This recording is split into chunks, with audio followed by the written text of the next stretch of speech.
मई जून का महीना आ गया और बच्चों की गर्मियों की छुट्टियां पड़ गई है और बच्चे चले पहाड़ों की तरफ, नानी हाउस, दादी हाउस। लेकिन आजकल की दादी और नानी रहती है शहरों में, तो बच्चों का बचपन थोड़ा सा हो गया है बोर। तो हमारा बचपन था ऐसा जिसमें नानी गांव में रहती थी और कभी शहर में भी आ जाया करती थी हम लोगों के पास में, लेकिन अक्सर गांव में रहा करती थी। तो हमारे वहाँ एक अनमोल क्षण हुआ करते थे कि जब हम गांव में जाया करते थे गर्मियों की छुट्टियों में और वहाँ के फलों का पूरा आनंद लेते थे। तो एक फल ऐसी है काफल, जिसकी आज मैं लोक कथा सुनाने जा रही हूँ, जो मेरी दोनों नानियों ने सुनाई है। दोनों नानी, एक छोटी नानी एक बड़ी नानी। छोटी नानी मेरी मम्मी की चाची और बड़ी नानी मेरी मम्मी की मम्मी। तो दोनों नानियाँ हमें बहुत प्यार करती थी और इतना ही हम दोनों नानियों से प्यार करते थे। दादी क्योंकि थी नहीं, वो शहर में थी और गांव में कोई था नहीं, इसलिए नानी के गांव ही जाना होता था। तो नानी के गांव में तो जो मज़े हम लोगों ने किए हैं वो मज़े शायद ही मेरे बच्चों ने भी किए हो। मेरी मम्मी खुद ही शहर में रहती है ना। तो चलिए काफल की कहानी सुनते हैं, जो कि बहुत ही लोकप्रिय है। और काफल का नाम ऐसे पड़ा, कहा जाता है कि कभी कोई अंग्रेज पहाड़ों में गए और उन्होंने जब यह फल देखा तो उन्होंने पूछा का फल है, यानी कि ये कौन सा फल है। और गांव वालों ने सोचा कि इस फल का नाम काफल है और तब से काफल नाम पड़ गया। तो अब इसमें कितना सत्य है ये तो मैं नहीं जानती हूँ। तो चलते हैं काफल की लोकप्रिय कहानी, जो कि बहुत ही मार्मिक और बहुत ही सुंदर कहानी है। बहुत समय पहले की बात है, सिंदूर गांव में, जो कि उत्तराखंड में सिंदूर गांव है, माँ बेटी रहा करते थे। दोनों एक दूसरे का एकमात्र सहारा थे। माँ जैसे तैसे घर का गुजारा करती थी। ऐसे में गर्मियों के मौसम में जब काफल आते हैं पेड़ों में, तो माँ इंतज़ार करती कि कब काफल पकेंगे और कब वह उन काफलों को बेच करके कुछ पैसा घर में लेकर के आएगी।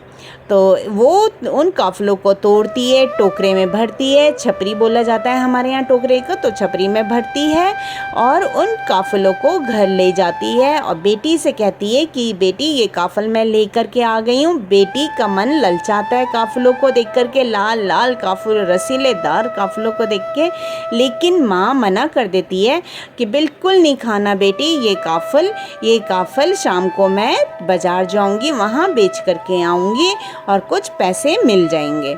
तो बेटी कहती है ठीक है माँ, और माँ अपना खेतों में चली जाती है।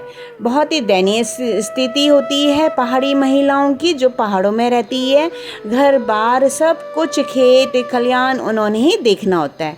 अब वो जो 7 साल की बच्ची है वो उन काफलों की जुगारी करती है।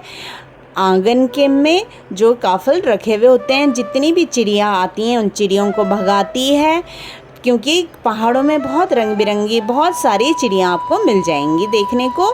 तो वो उन चिड़ियों को भगाती है कि वो काफल ना खाए और उन काफलों की जुगारी करने में लग जाती है दिन भर।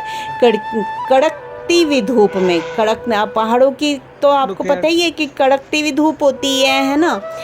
तो जब माँ आती है घर में थक हार के, माँ भी चिड़चिड़ी हो चुकी होती है सुबह से काम में, फिर इतनी धूप में खेतों में गई, खेतों से आई, फिर चिड़चिड़ी भूखी प्यासी माँ भी, और वो देखती है कि बेटी एक किनारे काफलों की रखवाली वो सोच भी नहीं पाती है कि बेटी क्यों सोई है।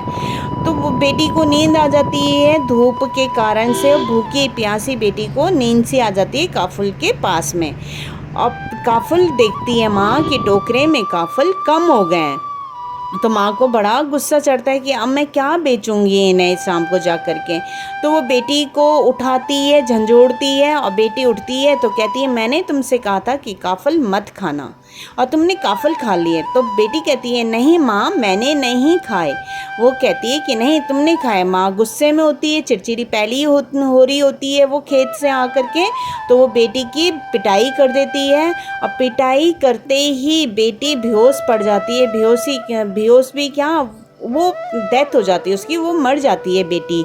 7 साल की बच्ची जब सुबह से भूखे प्यासे धूप में काफिलों की जुगारी करेगी तो उसने कमज़ोरी ही पड़ जाना है। वैसे पहाड़ी बच्चे कमज़ोर हो जाते हैं चलते चलते, और वो तो गरीब बच्ची थी तो उसे खुराक भी उतनी नहीं मिलती थी, तो वो मर जाती है। और माँ वहाँ पे मतलब कि देखती है कि मेरी बेटी को ये क्या हो गया। माँ सदमे के कारण से अपना हाथ माथे में रख कर के कि ये उससे क्या हो गया, और जैसे ही मतलब घाम चले जाता है, मतलब घाम मतलब धूप हट जाती है और छाए आ जाती है, तो धीरे धीरे काफल अपना साइज ले लेते हैं और काफल बड़े हो जाते हैं। बड़े यानी कि धूप से जो वो हो गए थे, छोटे हो गए थे काफल, वो फिर से ऊपर आ जाते हैं और टोकरा फिर से भर जाता है काफलों का। अब माँ समझ जाती है कि ये तो धूप के कारण हुआ और मैंने बिना बात के बेटी को मार दिया, और माँ भी अपना वहीं पे सिर माथा फोड़ करके अपने आप भी खुद भी मर जाती है। कहा जाता है कि मरकर वो माँ बेटी चिड़िया बन गए, और एक चिड़िया बोलती है काफुल पाको मिलनी चाखो। दूसरी तरफ से आवाज़ आती है माँ की, पुर पुतई पुरे पुर, यानी कि पूरे हैं बेटी। तो आजकल वाकई में ये आवाज़ आपको ज़रूर से सुनाई देगी। जैसे ही काफल पकने लग जाते हैं तो ये आवाज़ें हमने भी सुनी है चिड़ियों की, और ये दोनों चिड़ियाँ आपस में ये आवाज़ बोलती हैं। अब इसके पीछे क्या राज है, उनकी साउंड ही कुछ ऐसी है चिड़ियों की। तो बहुत ही मार्मिक यहाँ कथा है। और बाकी के ये जो भी आप फल देख रहे हैं ये सारे फल, ये है बेडू, जिसका गाना भी आप लोगों ने सुना होगा, बेडू पाको को बारमासा। और ये है खुमाई, तो खुमई भी वहाँ पहाड़ों में होती है। तो आज का वीडियो आपको कैसा लगा ज़रूर से बताइएगा, और पहाड़ों में जाओ तो ये 2 आवाज़ें आप ज़रूर से सुनने को आपको मिलेगी। तो कमेंट बॉक्स में कमेंट कीजिएगा कि यह वीडियो आपको कैसा लगा, और आप सबका दिन शुभमय हो।